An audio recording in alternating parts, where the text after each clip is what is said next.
Como cada jornada, cogemos el pulso de la actualidad y la tratamos bajo el prisma de la opinión con nuestros picoteros de cabecera. En este jueves nos van a acompañar en el análisis de los temas que vamos a abordar. Antonio Monge, ¿cómo está? Buenas noches, bienvenido. Buenas noches, pues nada, muy bien. Con tus síntomas de alergia, sí, igual que el resto de la mesa que estamos aquí. Yo creo que esta semana está siendo tremenda, ¿verdad? Incluso los que no tienen, o dicen que no tienen, están ahí sufriendo un poco. ¿Qué le vamos a hacer? Pasará. Somos un termómetro del nivel de polen que hay en estos momentos y Extremadura siempre está en picos, y estamos en un pico ahora.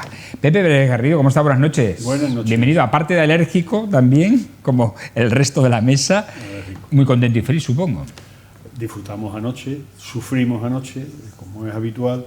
Hoy he visto hoy una especie de meme o chiste, o como lo quieras decir, que le dice Guardiola a Tuchel. Dice, no marques primero, que te engañan. Es una trampa. Es una trampa. Dice, sí, sí. Dice, si marcas 2, ellos te marcan 3. Si marcas 3, ellos te marcan 4. Sí que lo disfrutamos. Fue un buen partido por ambas partes, de toma y daca, de ocasiones por un lado y por otro. Lo mismo que pasó con el Manchester City. En el día del 3-3, el otro día, el día del 1-1, y la clasificación fue más defensivo, aguantó muy bien atrás el Madrid. Pero lo de ayer fue lo que nos esperábamos todos los madridistas. Antonio, yo sé que el fútbol no te va mucho para ti, pero disfrutamos. Yo soy de los equipos importantes, del Sporting de Gijón, del Deportivo, nosotros los de segunda. Deportivo La Coruña. No, yo no soy futbolero, o sea que... Oye, lo del Depor lo entiendo por tu origen, pero lo del Sporting... Es que yo he nacido en Gijón. Bueno, he nacido en Oviedo. Es verdad, lo contaste un día, ahora recuerdo. He vivido algunos años en Gijón y yo recuerdo cuando yo era pequeñito, pues el Sporting de Maceda... Ostras, ese era muy bueno. Y estaba Kini. Bueno, y Kini, claro, que empezó ahí Kini. Entonces, yo me acuerdo cuando era pequeño... Yo lo recuerdo de los cromos de fútbol. Iba al Molinón, yo tenía cromos, pero también las chapas, porque jugábamos con las chapas. Y la escuela de mareo, que era muy importante también. Fíjate que el Sporting fue uno de los clubes que lo pasó mal económicamente, y lo ayudó el Real Madrid. Tuvo una ayuda del Real Madrid. Bueno, es uno de los históricos. Me alegro por los madridistas. Yo también ayer estuve, no puedo decir que estuve viendo el fútbol, pero estuve acompañando a gente que veía el fútbol. O sea que bueno, bien, lo pasé bien. Y bueno, y del otro tema de la alergia, lo esperábamos, con todo lo que llovió, que los pantanos cogieron agua a tutiplén. Sabíamos que íbamos a tener una primavera desbordante en el verdor y en el polen. Que vengan las calores cuanto antes, que se agoste un poco y las flores y demás, y que podamos empezar ya a pensar en el verano. Pues lo vamos a tener, eso no lo dude, porque van a subir las temperaturas en los próximos días. O sea que eso, yo también deseo que de una vez efectivamente haga ya calor, y que, está mal que lo diga, pero que se queme todo lo que se ha de quemar de polen y tal, y desaparezca, y volvamos a tener una vida cuasi normal en los que sufrimos esos síntomas alérgicos, que cada vez son más, por cierto, los españoles que tienen síntomas alérgicos, porque además ya no hay edad para ser alérgico, ¿no? Y cualquier edad ya puede ser propicia para desarrollar una alergia, incluso no habiéndola tenido mucho antes. Bueno, vamos a tener una jornada, hoy hemos dicho, queremos decir, una jornada intensa en cuanto a números y actividades que se han desarrollado en la capital extremeña. Así que vamos a hacer un ligero y breve repaso de lo que ha ocurrido. No sé si sabéis que hoy es día 9 de mayo y que es Día de Europa. Hoy se celebra el Día de Europa. Por cierto, que hay que recordar que la campaña electoral va a comenzar el día que el viernes 23, creo que es, de mayo, que coincide con Emerita Lúdica, con la inauguración también de Emerita Lúdica. Pues con motivo de este Día de Europa, como vemos en las imágenes, en el Templo de Diana se ha desarrollado un maratón literario transfronterizo del alumnado de secundaria del Día de Europa, con alumnos que han asistido de centros educativos, de institutos de Mérida y de Évora. Y es curioso porque el año pasado fueron alumnos de Mérida, que tenían como segunda lengua extranjera el portugués, fueron al Día del Libro allí en Évora, que se celebra también en un entorno monumental del Templo de Diana. Un templo muy parecido al de aquí de muy Mérida, parecido al de Mérida. Hemos estado en Évora, Y los alumnos emeritenses leyeron textos de Pessoa, de autores de Saramago, etcétera, de portugueses, y en esta ocasión los alumnos portugueses, que tienen como segunda lengua también extranjera el español, el castellano, pues han leído textos en español en el Templo de Diana. Yo creo que es una iniciativa muy, muy bonita. Ahí vemos a estos alumnos de secundaria, tanto portugueses como de Mérida, en este Día de Europa, conmemorando con esta celebración especial el Día de Europa. Otro acto ha habido también, por cierto, sobre este día en la Biblioteca Jesús Delgado Balondo. Pero también se ha producido un homenaje a la autora Dulce Chacón, y es que la escritora, la hermana, a quien tenemos en imágenes, Inma Chacón, ha venido a Mérida, y también el alcalde de la ciudad ha estado presente en este acto, y han descubierto juntos una placa en el salón de lectura principal de la Biblioteca Municipal Juan Pablo Forner, en homenaje a la autora segedana Dulce Chacón. Esta sala está bautizada, como pueden ver en las imágenes, con el nombre de Dulce Chacón. Ayer tuvimos aquí al delegado de Cultura, Antonio Vélez Saavedra, que nos adelantaba precisamente esta rotulación de la sala principal de la Alcazaba, de la Biblioteca Juan Pablo Forner, y yo le decía, digo, está estupendo, nunca es tarde, se ha dicho buena, pero es que Dulce Chacón murió en 2003. Se ha tardado un poquito en darle un homenaje a Mérida a Dulce Chacón, ¿eh? Bueno, vuelvo a insistir, nunca es tarde si la dicha es buena, es decir, si al final se ha realizado, pero se ha tardado 21 años en darle un pequeño homenaje a esta autora extremeña. Por otra parte, y como saben ustedes, se está celebrando la Feria del Libro, ya ayer adelantábamos contenidos en nuestras redes sociales, y se inauguró precisamente esta 43ª edición, con la participación de una veintena de libreros y editoras locales y de la región, y más de 60 actividades que se van a desarrollar entre presentaciones de libros, conciertos, actos y actividades para los jóvenes y más pequeños lectores. Ayer se presentó, tenemos en imagen, el libro de los pecados de María Salas, de la autora Clara Sánchez, a quien hemos visto anteriormente. Y este es el ambiente que se podía respirar en esta Feria del Libro, que ha ganado, por cierto, con este emplazamiento, el nuevo emplazamiento desde la pandemia en el Templo de Diana. Hay que decir que el entorno monumental favorece a cualquier actividad, ¿eh? Y lo bueno, según estuvimos hablando ayer con varios libreros locales, es que este Templo de Diana congrega o suele reunir a mucha más gente que donde se celebraba antes, en el Parque de los Enamorados, en el Parque López de Ayala. En el Parque de Abajo. Efectivamente, en el Parque de Abajo. López de Ayala. Sí, señor. Era el nombre suyo, ¿no? Desde luego el sitio es ideal, ¿no? El Templo de Diana acompaña para cualquier cosa. Y lo que hemos comentado en muchas ocasiones, la utilización y el uso de los lugares donde estaban los romanos, 2000 años después, 2025 años después, 2050, es una ventaja que tenemos los emeritenses, poder disfrutar y poder usar y que hay que esos edificios explotarlo. que se hicieron y explorarlo.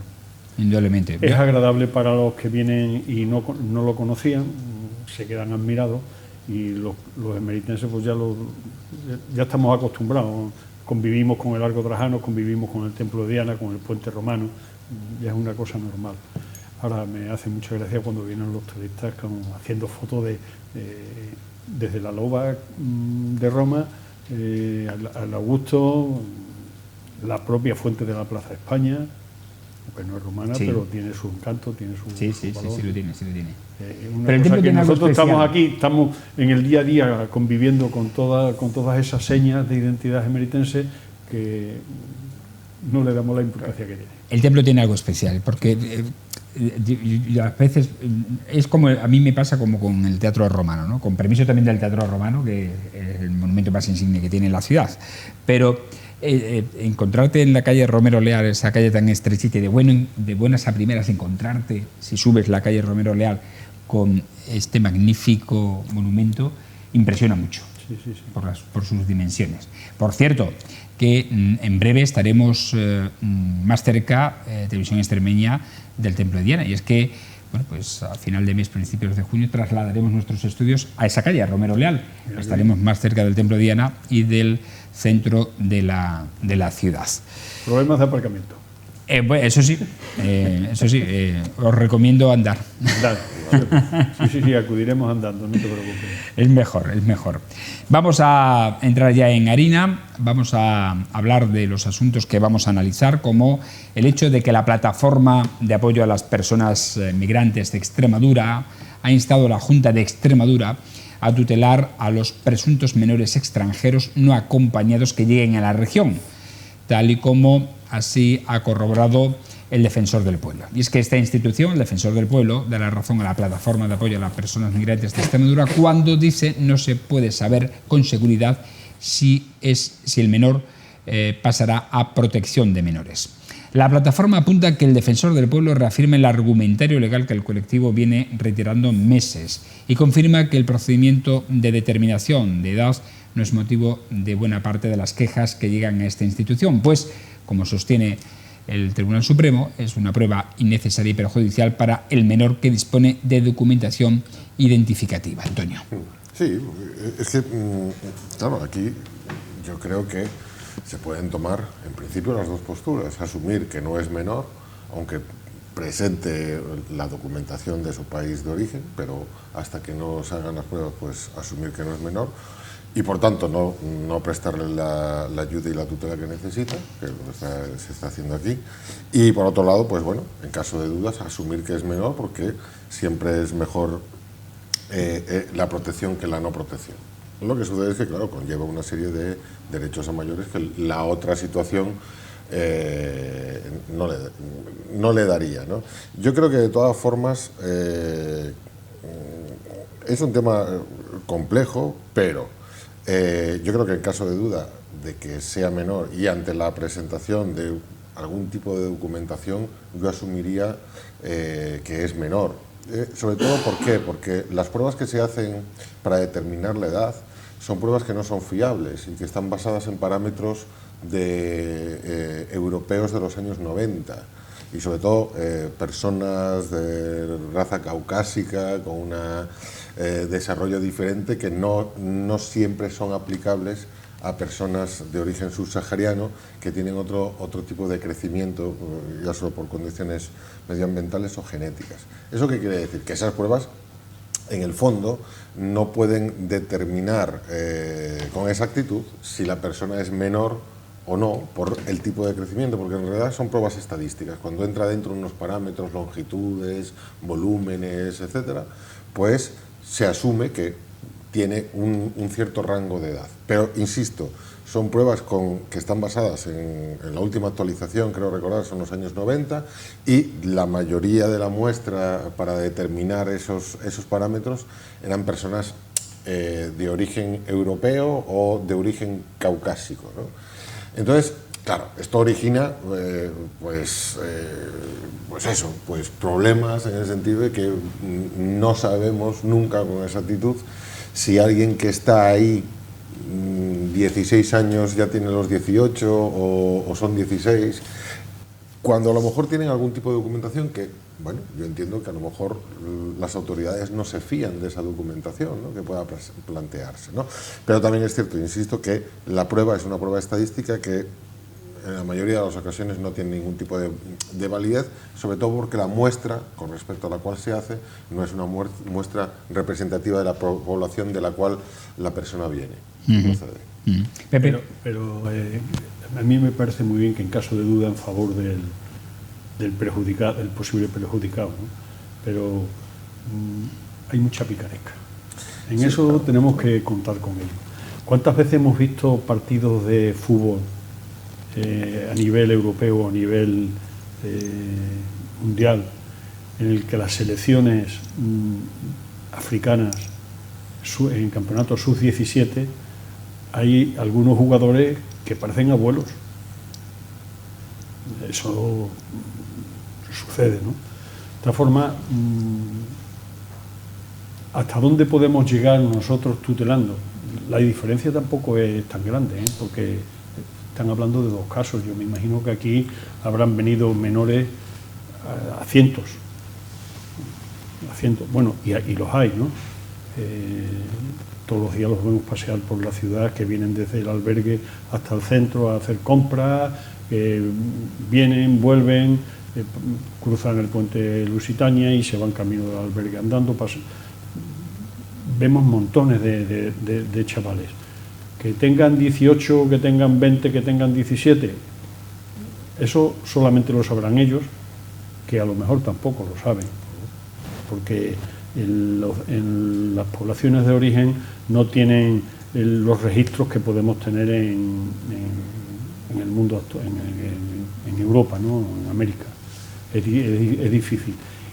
Luego está la picaresca. La picaresca es que, claro, si es menor tutelado, ya no los puede repatriar, por decirlo de alguna manera. Pero yo creo que al final la inmensa mayoría, todos se están quedando aquí y se reparten a través de España a cualquier punto de Europa, porque el destino final de la mayoría de ellos no es Extremadura, no es Mérida. Se van a Cataluña, se van a Madrid, a zonas de una riqueza superior a la per cápita a la que podamos tener aquí en Extremadura. Pero insisto en lo que dije al principio, en caso de duda hay que, ¿cómo dicen los abogados? Indubito pro reo. En caso de duda, pro reo. Pues, fallar a favor del reo. Algo así, porque es preferible pecar por defecto que no por exceso. Bueno, pasamos a otro tema rápidamente, porque según datos del Ministerio del Interior, a fecha 30 de abril, un total de 2.418 casos eran objeto de seguimiento policial por violencia de género en Extremadura a finales del mes de abril. 455 más que en la misma fecha de 2023. Dato que nos sorprende y que queremos analizar aquí. De los que 1.324 corresponden a la provincia de Badajoz y 1.094 a la de Cáceres. De estos, 476 son de riesgo medio, 34 de riesgo alto y uno solo de riesgo extremo. Además, hay 1.268 de ellos que son menores a cargo de la víctima, de los que 294 en situación de están en situación de vulnerabilidad y 185 en situación de riesgo. A nivel nacional, son algo más de 85.000 los casos de objeto de seguimiento policial por violencia de género, que son 9.400 más que hace un año, lo que indica que la tendencia regional también se extrapola a nacional, lo que supone un incremento del 12,2% de los casos activos en el sistema Biogen, que es el que hace que la policía, o el sistema de seguimiento que hace la policía a estas víctimas de violencia de género. Pepe, ha subido. ¿Esto te extraña, no te extraña? Normal, ¿cómo lo ves? Bueno, yo en principio diría que para qué han hecho un ministerio iban a solucionar el problema y al final está creciendo.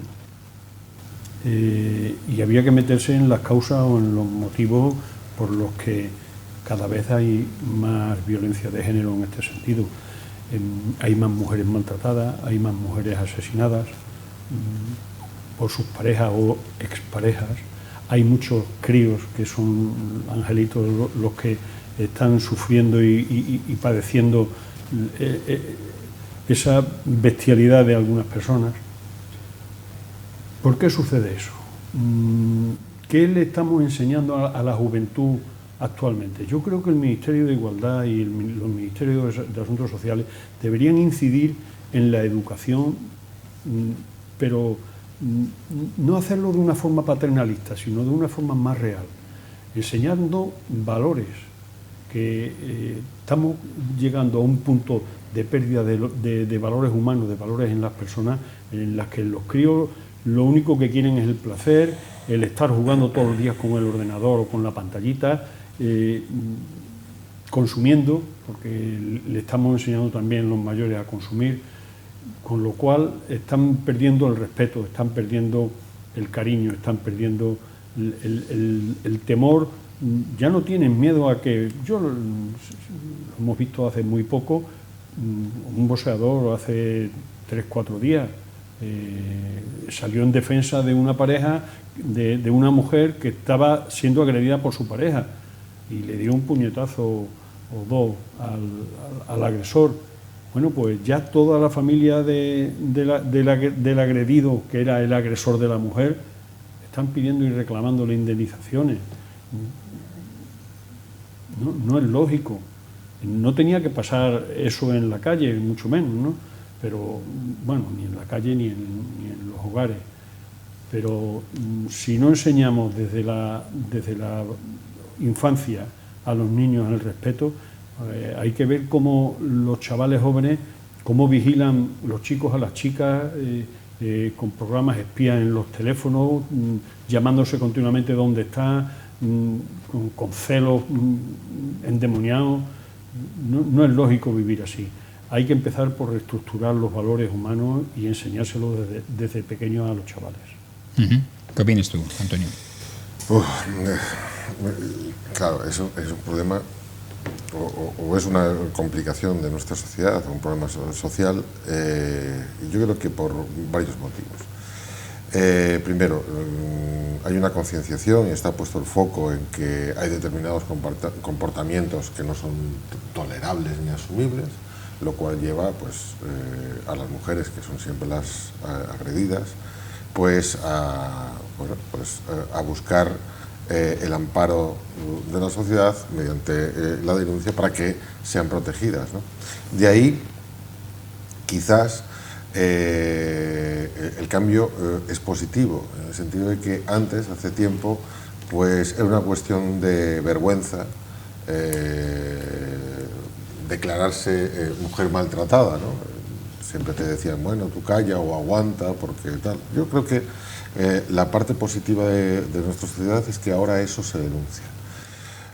Ahora bien, la parte de denuncia en sí está bien, y quizás yo entiendo que haya una falta, como es lógico, de recursos asociados a esas denuncias que a lo mejor ya están interpuestas y que quizás, pues bueno, la seguridad del Estado pues no es capaz de atender a todas esas demandas, ¿no? Por un lado, yo entiendo que la denuncia es positiva, por otro lado, creo que quizás deberíamos tener un sistema que protegiese más a las víctimas que están denunciando esa situación de violencia. Con respecto a la educación, bueno, claro, muchas veces la educación en valores siempre reclamamos mayor educación en valores, mayor educación en muchos aspectos.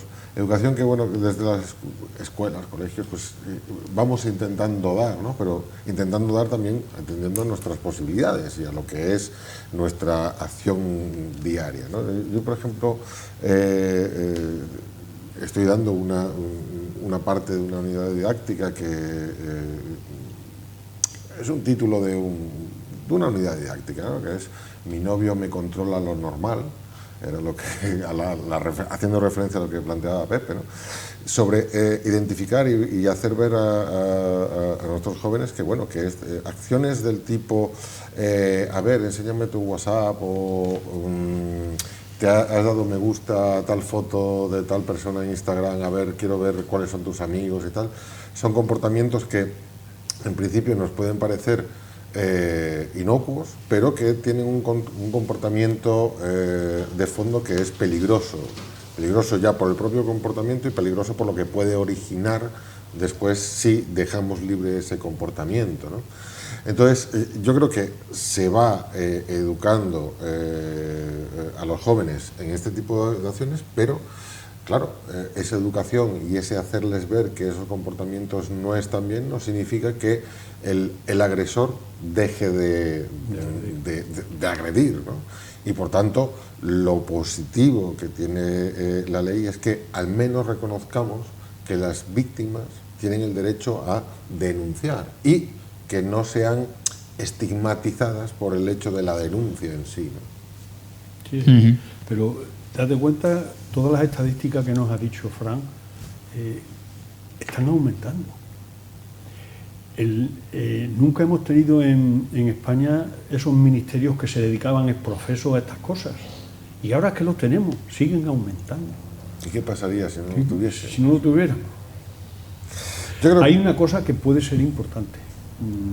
No hace mucho, hace unos días, escuchaba que me parece que en Valencia se había unido a las comunidades, al grupo de comunidades que al empezar las clases en institutos o en colegios, el teléfono móvil se guardaba, no se puede sacar.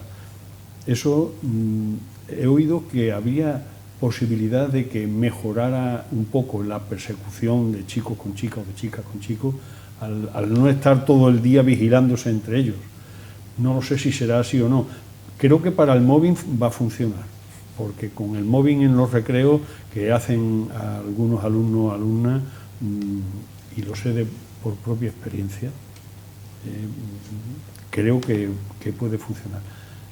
De todas formas, es un tema profundo, es un tema en el que, insisto, hay que regular los valores humanos, enseñarlos bien, hacérselos comprender a la juventud para que el día de mañana ellos lo sigan transmitiendo de esa forma. Primero que lo comprendan, después que actúen así y por último que se lo transmitan a sus generaciones posteriores. Yo, bueno, con respecto al tema de los móviles en la escuela, sabéis que, yo creo que lo comentamos aquí, hay una instrucción en donde se prohíbe el uso y exhibición en Extremadura, hace ya 2 meses y pico, uso y exhibición en Extremadura de móviles en los centros escolares. ¿Ha cambiado algo? Yo creo que no. Bueno, 2 meses es muy poco. Es muy poco, pero yo creo que no va a cambiar nada. En el sentido... ¿En qué sentido? Bueno, si nosotros limitamos el periodo en que nuestros hijos e hijas no pueden utilizar el móvil de 8:25 a 2:35 y después tienen carta blanca para recuperar todo el tiempo perdido por la tarde, poco vamos a arreglar, porque excepto noticias alarmantes de que un niño ha grabado a otro en clase pegándose, la mayoría de los casos de violencia, persecución en redes sociales, etcétera, etcétera, etcétera, que se producen fuera de los entornos escolares, por las tardes y fines de semana, etcétera, etcétera, etcétera. Con lo cual, esa correlación yo dudo de que aporte nada. Lo que sí que tiene que aportar es la educación en el buen uso de los dispositivos móviles y de Internet, de la red, de la netiqueta, etcétera, etcétera, etcétera, etcétera. Pero por el simple hecho de prohibir su uso durante un periodo de tiempo en un centro escolar, poco va a solucionar y arreglar, entre otras cosas porque nosotros no vamos a poder bueno, pues enseñarles a un buen uso del móvil. Porque también nos debemos hacer la siguiente pregunta. Si en la escuela no se enseña sobre el buen uso de la conectividad, ¿quién lo va a enseñar? ¿Qué mecanismos sociales hay para enseñarles ese tipo de cosas? La familia se lo va a enseñar. Entonces, ¿qué pasa con las familias que aún no han empezado a enseñárselo? Es decir, es un problema de educación familiar también. Bueno, de educación familiar, de educación social. En muchas familias se piensan que la educación tienen que hacerla en el colegio. Y la educación empieza por tenerlas en casa. Claro. De nada sirve si tú tienes educación en casa y no la tienes en el colegio, o al revés. O viceversa. Pero que en todo caso es complementario, ¿no? Es decir, si nosotros prohibimos el uso, no vamos a saber qué tipo de comportamientos hay, porque, bueno, no hay. En el caso de mi centro, la verdad es que nosotros permitíamos el uso del teléfono móvil, no en el aula, en el sentido no bajo demanda, sino cuando el profesor dice vamos a utilizar el móvil, lo utilizábamos, y después los niños lo utilizaban en el recreo o cosas así. No hemos tenido nunca ningún problema. Los únicos problemas que han venido es ahora con la prohibición, porque claro, tenemos que imponer sanciones que además la propia normativa dicen que son gravemente perjudiciales para la convivencia. Eso significa que, como mínimo, lo que se debería despachar son 3 días de expulsión del centro. Simplemente no por el uso, sino por la exhibición. Es decir, enseñar un móvil, cogerlo, cosas tan sencillas como coger un móvil para mirar la hora, le podemos meter 3 días de expulsión. Claro, esto no tiene ningún sentido, ¿eh? A mí me dices, un niño que está viendo una serie de Netflix en clase, atrás de todo, le dice, mira, deja de ver la serie y te dice que no, pues entonces que lo expulse sí, porque bueno, es un reto, ¿no? Pero podríamos, incluso la normativa así lo dice, que es una falta gravemente perjudicial para la convivencia. Claro, a veces queremos restringir tanto esos casos aislados que se pueden dar que nos pasamos de frenada, ¿no? Cuando lo normal sería A ver, si no puedes utilizar el móvil cuando el profesor no te deja utilizarlo, lo tienes que utilizar cuando tienes que mirar algo por rapidez, por lo que sea, y en el resto de los casos, pues aprender a usarlo de una manera racional. Bueno, en eso tenemos mucha culpa y en torno también el mea culpa las familias, pues, los padres, ¿no? Que al final queremos darle a nuestros hijos todo y claro, desde el teléfono, pasando por la suscripción de Netflix o de lo que sea, ¿no? Se lo damos creyendo que es para bien y quizás estamos haciendo un perjuicio en la educación de nuestros hijos. En el tiempo que estuve estos últimos 4 años en el ayuntamiento, pertenecía a un consejo escolar de un instituto. El consejo escolar, una de las cosas que se trata son las medidas disciplinarias, y había expedientes abiertos y expulsiones, precisamente la inmensa mayoría era por el móvil, efectivamente. Bueno, vamos a abordar otros temas. Entramos en crónica política porque otra cosa no, pero en España hay crispación política por cualquier causa. Bueno. Totalmente. Y hoy vamos a hablar de la ley de concordia, ¿no? Que están impulsando los gobiernos conjuntos de Partido Popular y Vox en algunas comunidades autónomas. El líder del Partido Popular, Alberto Núñez Feijóo, ha rechazado de plano este miércoles que las leyes de concordia tramitadas tanto por su partido como por Vox en Aragón, la Comunidad Valenciana y Castilla y León blanqueen, dicen, el franquismo. Y ha resaltado que su partido considera que el franquismo es una dictadura, igual que dice que ETA es una banda terrorista. En el quinto Foro Internacional de Expansión, Retos de una nueva era económica y geopolítica, Feijóo ha afirmado que el PP no tiene ningún inconveniente en decir que el franquismo ha sido una dictadura y que ETA es una banda terrorista. Sin embargo, ha dicho que lamentablemente el gobierno no puede confirmar que ETA sea una banda terrorista porque la ley de memoria que aprobó con Bildu considera que los gobiernos de Felipe González o de Adolfo Suárez tienen alguna mancha en relación con la democracia. Asimismo, Feijóo ha asegurado que el PP no tiene inconveniente en decir que Venezuela no es un régimen democrático y sí ha visto a su vicepresidenta y varios miembros de su gobierno, del Partido Socialista, diciendo que Venezuela es un país completamente democrático, aunque no dejen presentarse a cualquier persona que intente representar a la oposición. En este punto, el presidente de los populares ha recriminado que el gobierno de Sánchez sea muy valiente, dice, contra los dictadores muertos y muy tibio contra los dictadores vivos. Antonio. Bueno, dime y dime. No sé, es que claro, cuando empezamos a mezclar tantas cosas para un lado, para otro, si ETA es una banda terrorista, si Franco era un dictador... Ojo, que estamos pendientes aquí también de la presentación por parte de Vox de esa misma ley de concordia en Extremadura, que estaba en el acuerdo de gobierno de ambas formaciones en la región. Sí, yo creo que de todas formas, tanto la ley de memoria histórica como estas nuevas leyes adolecen de lo que siempre adolecen los temas que son críticos en nuestro país, es decir, de un entendimiento inicial.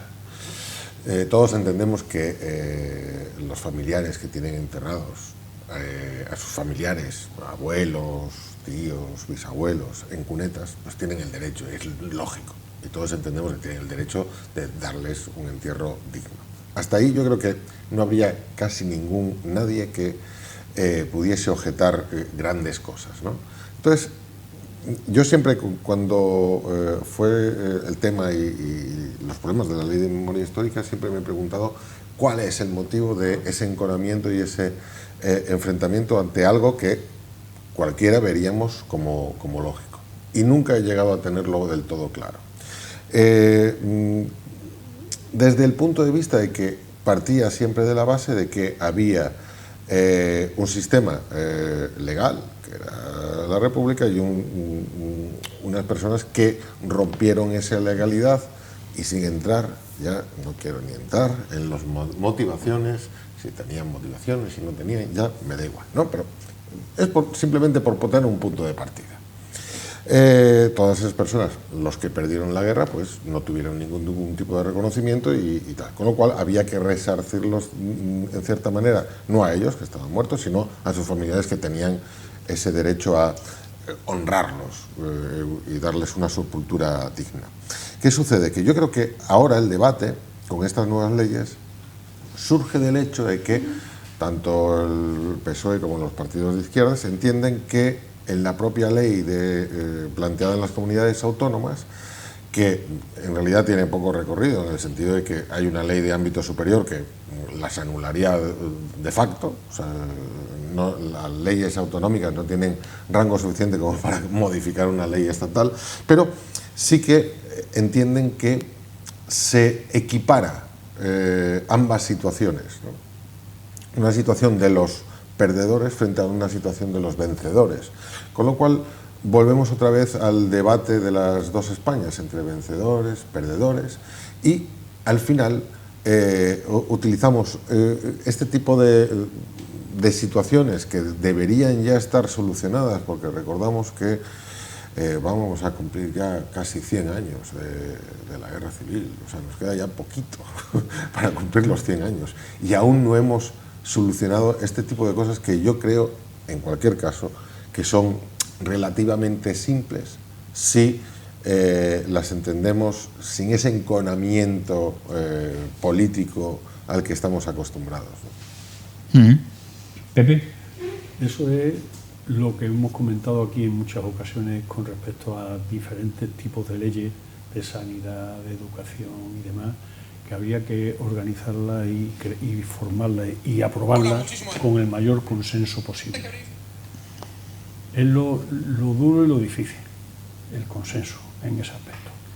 Pero yo creo que aquí, en este caso, Feijóo lo ha dicho muy claro, considera que fue una dictadura. Más claro no lo puede decir. Yo siempre lo he dicho, me parece que lo he comentado alguna vez, no sé si en directo o privadamente, que hay dictaduras de derecha y dictaduras de izquierda, que es lo mismo que viene a decir Feijóo. Hay dictaduras, a mí me lo enseñaron de chico, que hay dictaduras de derecha hablando con gente de la izquierda. Hay dictaduras de derecha y dictaduras de izquierda. La dictadura de derecha muere el dictador y se acabó la dictadura. En la inmensa mayoría. Habrá excepciones, como en todos lados. En la dictadura de izquierda se muere el dictador y viene otro dictador. Tenemos el caso de Cuba, que se va heredando. Eso es por herencia. Es como si fuera una monarquía, pero en lugar de monarquía una presidencia. ¿Cómo contamos esto? Lo importante sería la concordia, el llevarse bien unos y otros, porque nosotros, los que estamos aquí, somos herederos de los que tuvieron la guerra civil, porque la guerra civil en el 36, todos los que lucharan en aquel entonces habrían nacido alrededor del 1915, 1920, por suerte o desgracia ya, por ley de vida, ninguno estará aquí. Todo lo que estamos hablando somos los descendientes. A mi abuelo lo mataron, a mi tío lo mataron. Yo he tenido sufrimientos en ambos bandos, en mi familia, y yo lo sufrí por los dos.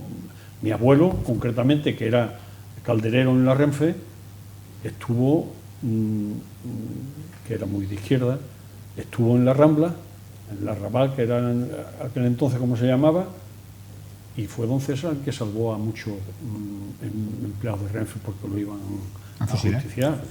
Sí. Tengo un tío, hermano de mi padre, que desapareció en la guerra y nunca hemos vuelto a saber nada de él. Claro, pero... ¿Eso qué hace? Me duele, yo lo que hago es rezar por ellos y ya está. Lo que no puedo hacer es ni que esto es mejor ni que esto es peor. Tan malos fueron las cabronadas o los asesinatos que hicieron unos como los de otros.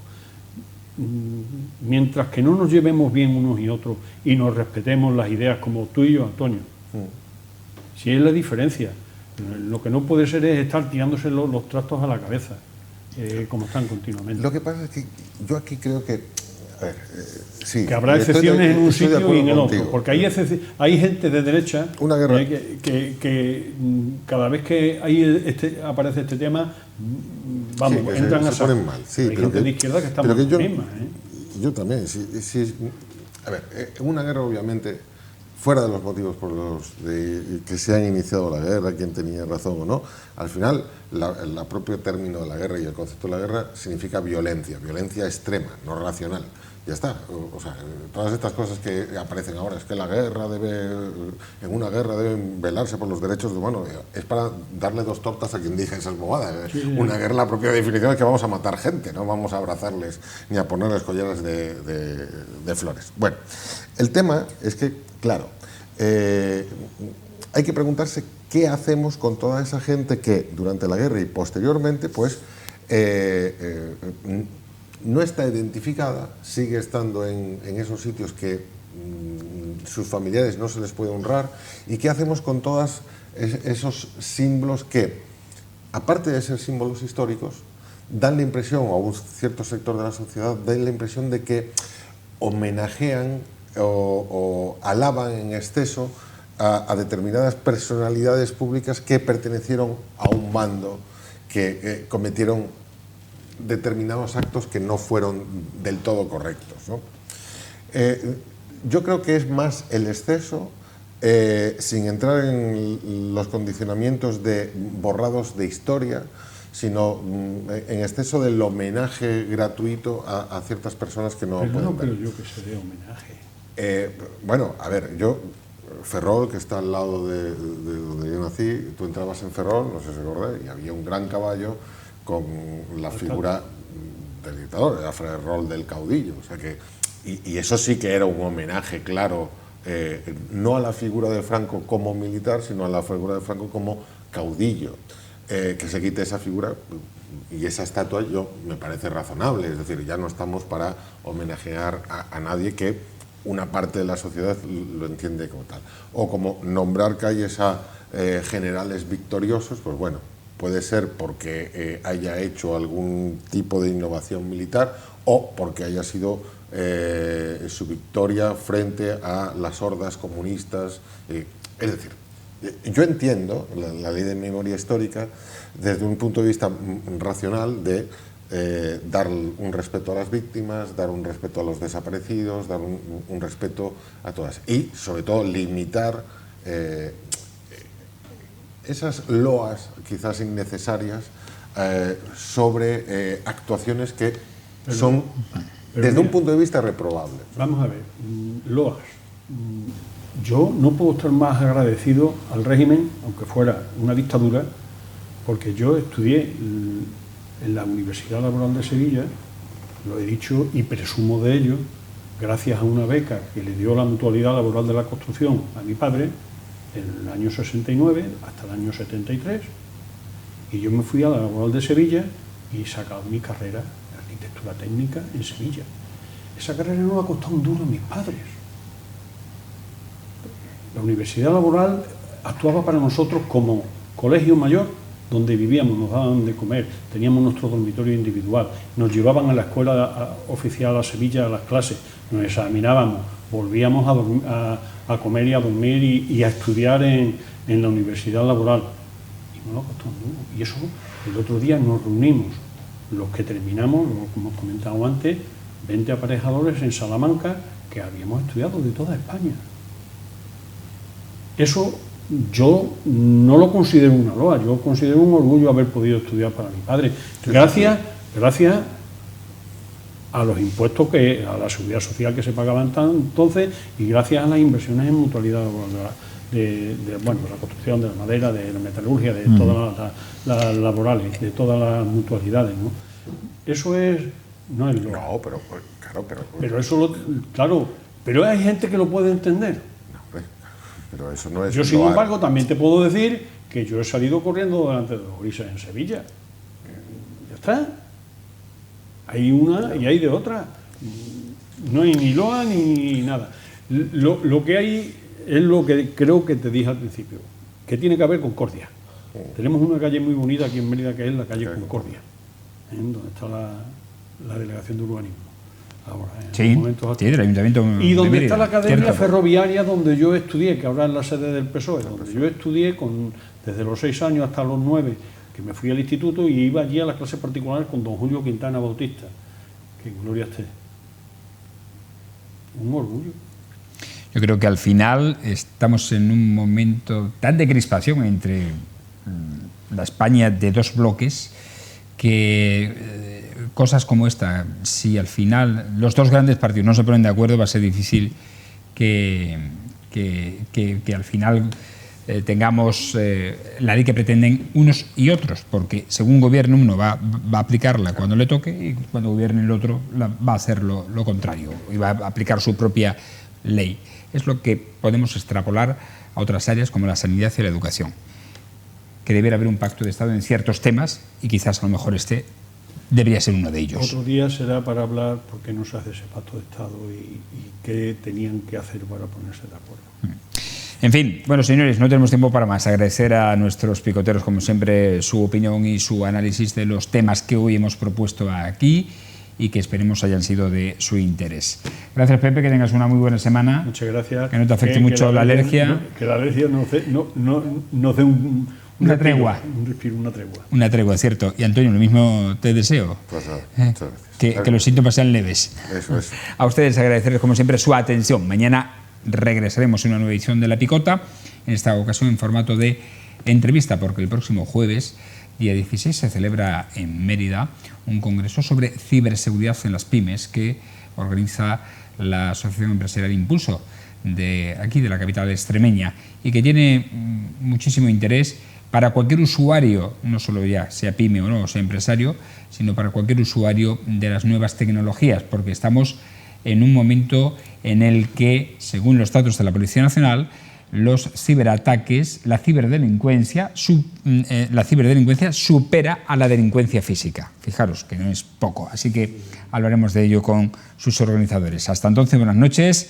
y sean muy felices.